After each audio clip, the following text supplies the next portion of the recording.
Vous êtes-vous déjà retrouvé dans une réunion où tout le monde parle, mais où personne ne dit rien? Les voix les plus fortes dominent. Les idées les plus rapides éclipsent les plus réfléchies. C'est un concours de celui qui interrompra l'autre le plus vite. Et vous, vous êtes là, assis dans votre coin, observant ce théâtre de l'absurde. Vous avez une idée, une question pertinente, une observation qui pourrait tout changer. Mais le mur du son semble infranchissable. Alors, vous restez silencieux. Et après, la culpabilité s'installe. Vous vous sentez invisible, incompétent, passif. Et si je vous disais que ce silence n'est pas une faiblesse, mais votre plus grand atout, que l'observateur silencieux n'est pas passif, mais le joueur le plus stratégique de la pièce. Bienvenue dans la psychologie de l'observateur silencieux. Le pouvoir de voir ce que les autres, trop occupés à parler, manquent cruellement. Pour comprendre ce super pouvoir, il faut d'abord parler de la charge cognitive. Imaginez que votre cerveau est un ordinateur avec une mémoire vive, une RAM limitée. Parler, argumenter, formuler sa prochaine phrase en temps réel, tout cela consomme énormément de RAM. Vous êtes en mode émission.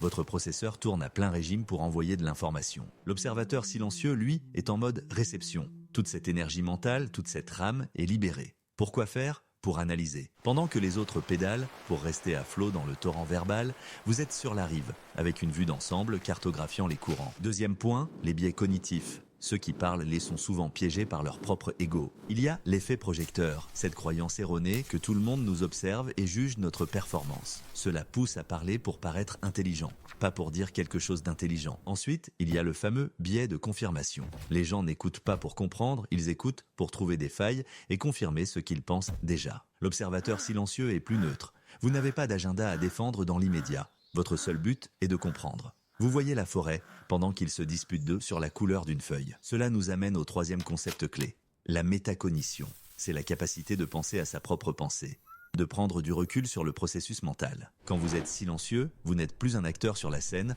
emporté par l'émotion du moment. Vous êtes le metteur en scène dans les coulisses, observant l'interaction entre les personnages. Vous ne vous demandez pas seulement qu'est-ce qu'ils disent, mais pourquoi est-ce qu'ils le disent ? Et pourquoi maintenant ? Prenons un exemple concret. La réunion de bureau. Votre manager, Bob, présente son nouveau projet avec un enthousiasme débordant. Les autres, trop occupés à penser à leur propre performance, entendent « Super projet, Bob est un leader ». Mais vous, l'observateur silencieux, vous remarquez autre chose. Vous remarquez que Bob tapote nerveusement son stylo chaque fois qu'on mentionne le mot « budget ». Vous remarquez qu'il évite le contact visuel avec la directrice financière. Que sa confiance apparente est une façade pour couvrir une profonde insécurité sur la viabilité du projet. Les autres voient le quoi, le projet, vous voyez le comment, la nervosité, et vous déduisez le pourquoi. Le projet est probablement risqué financièrement. Autre scénario, le dîner de famille.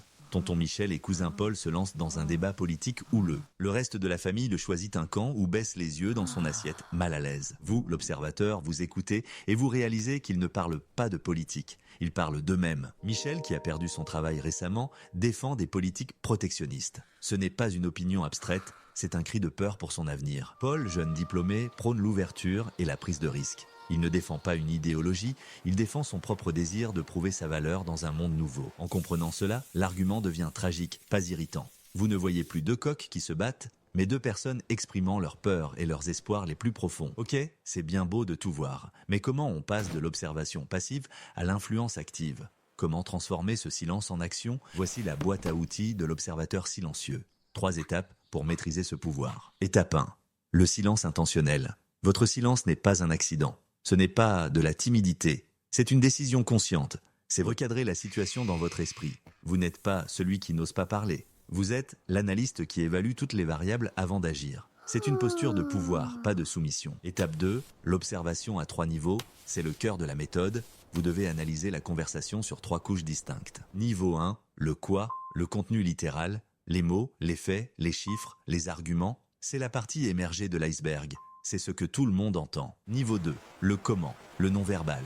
Le ton de la voix, le langage corporel, les hésitations, les interruptions, le rythme. C'est là que se cache la vérité émotionnelle. Niveau 3, le pourquoi, les motivations profondes. C'est le niveau maître. Pourquoi cette personne dit-elle cela, de cette façon, à ce moment précis ? Est-ce l'ego, la peur, le besoin de reconnaissance ? Le désir de contrôle? En superposant ces 3 niveaux d'analyse, vous obtenez une image holographique de la situation, bien plus riche que la version plate que perçoivent les autres. Étape 3, l'intervention stratégique. Une fois que vous avez analysé, il est temps d'agir. Mais pas n'importe comment. Votre parole est rare, elle doit donc être précieuse. Pensez scalpel, pas marteau. Il existe 3 types d'interventions puissantes. La première, la question clarifiante. Au lieu de donner votre opinion, posez une question qui force les autres à examiner leurs propres angles morts. Par exemple, je vois que nous sommes tous d'accord pour dire que la solution est X. Pourriez-vous m'éclairer sur l'hypothèse de départ qui nous a mené à cette conclusion? Cette question, posée calmement, agit comme un interrupteur. Elle stoppe l'élan du groupe et force la réflexion. Vous n'attaquez personne, vous demandez simplement une clarification. Deuxième type, la synthèse. Quand le débat s'enlise dans les détails, votre rôle est de prendre de la hauteur et de reformuler le problème. Si je résume, l'équipe A s'inquiète du délai et l'équipe B s'inquiète de la qualité. Il semble que le vrai débat ne porte pas sur l'idée elle-même, mais sur l'équilibre entre vitesse et excellence. En faisant cela, vous ne prenez pas parti. Vous devenez le traducteur, celui qui nomme la dynamique cachée. Soudain, les gens ne se battent plus l'un contre l'autre. Ils font face au vrai problème que vous venez de nommer. Troisième type, le plus puissant, le méta-commentaire. C'est un commentaire sur la conversation elle-même. J'ai l'impression qu'on tourne en rond. Chaque fois que quelqu'un propose une solution, on trouve une raison pour laquelle elle ne marchera pas. Peut-être devrions-nous d'abord nous mettre d'accord sur ce à quoi ressemblerait une bonne solution. C'est incroyablement efficace car ça brise le script social. Vous forcez tout le monde à passer en mode métacognition avec vous. Vous ne jouez plus le jeu, vous questionnez les règles du jeu. Être un observateur silencieux, ce n'est pas être un introverti timide ou un extraverti frustré. C'est un mode, une compétence, une stratégie que n'importe qui peut développer. C'est l'art de troquer la satisfaction éphémère, d'être entendu contre le pouvoir durable de comprendre. Dans un monde qui crie pour attirer l'attention, apprendre à écouter n'est pas seulement une compétence, c'est un acte de rébellion. Alors, la prochaine fois que vous serez dans une pièce bruyante, ne vous sentez pas invisible. Souriez, vous êtes celui qui a le vrai pouvoir.